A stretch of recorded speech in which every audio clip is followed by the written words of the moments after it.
Ekikaya Seafood Buffet sa halagang $5.99. Sulit nga ba? Outfit check. Outfit check.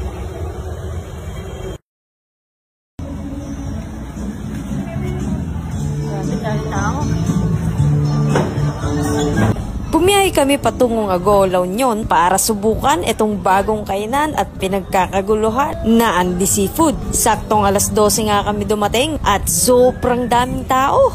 Kailangan mo ngang pumila para makakuha ka ng pagkain. Inabot nga kami ng halos 1 oras sa pagpila. Sa sobrang daming tao ay mainit na nga sa loob. Kahit may aircon, maraming pagkain, may lechon at mabilis din silang mag-refill ng seafood. Kung tatanungin niyo ako kung kumusta ang lasa, mas maigi na sigurong kayo na mismo ang sumubok at humusga. Dahil hindi naman tayo pare-parehas ng panlasa. May swimming pool nga din pala sila at free ang mag-swimming.